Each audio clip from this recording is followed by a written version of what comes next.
Bonjour et bienvenue à cette retraite de l'Avent du monastère invisible pour la troisième semaine qui a pour thème s'ouvrir aux promesses de Dieu. Et cette semaine, nous allons voir comment nous allons demander à Dieu d'incliner notre cœur. Et pour cela, donc, nous allons poursuivre la lecture du psaume 118, du verset 33 au verset 40. Enseigne-moi, Seigneur, le chemin de tes ordres. À les garder, j'aurai ma récompense.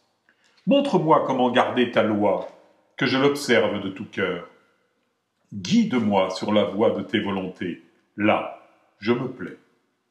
Incline mon cœur vers tes exigences, non pas vers le profit. Détourne mes yeux des idoles, que tes chemins me fassent vivre. Pour ton serviteur, accomplis ta promesse qui nous fera t'adorer. Détourne l'insulte qui m'effraie. Tes décisions sont bienfaisantes. Vois, j'ai désiré tes préceptes. Par ta justice, fais-moi vivre. Eh bien, nous voici en ce troisième dimanche de l'Avent, dimanche de Gaudété. C'est une véritable invitation à la joie qui nous est faite. Gaudété veut dire « réjouissez-vous ». Car nous sommes maintenant proches du temps où nous allons voir la promesse de Dieu se réaliser. C'est un temps de pause où nous allons pouvoir nous laisser faire par le Seigneur. L'inclinaison du cœur, voilà un thème de méditation pour cette semaine du temps de l'Avent. Vers quoi mon cœur est-il orienté? Quels sont mes désirs?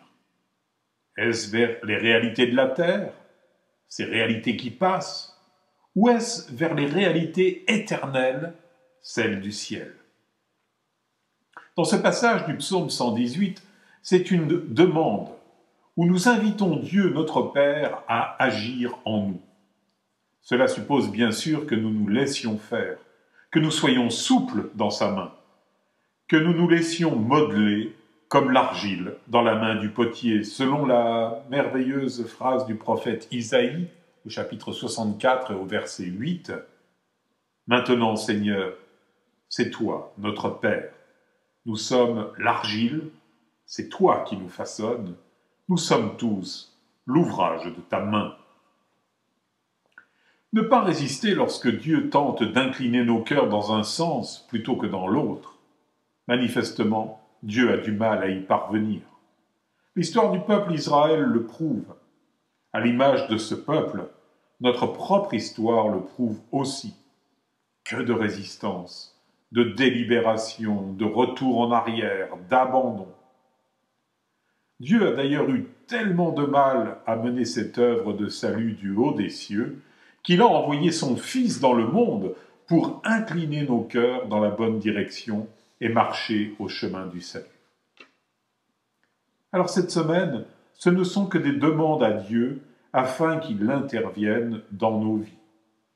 Enseigne-moi, montre-moi, guide-moi, incline mon cœur, détourne mes yeux, accomplis ta promesse, détourne l'insulte, fais-moi vivre.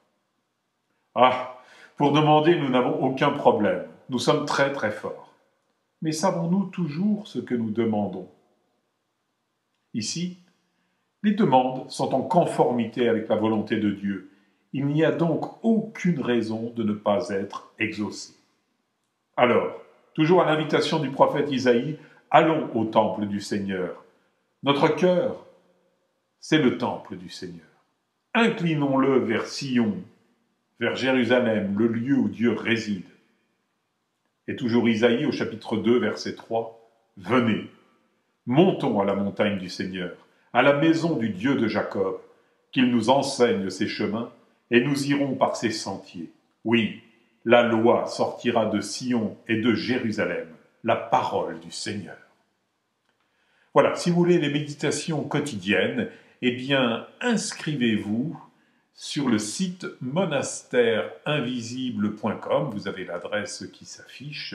Que le Seigneur vous bénisse en cette semaine de l'Avent, que votre cœur trouve dans la méditation la paix et la joie qui viennent de Dieu.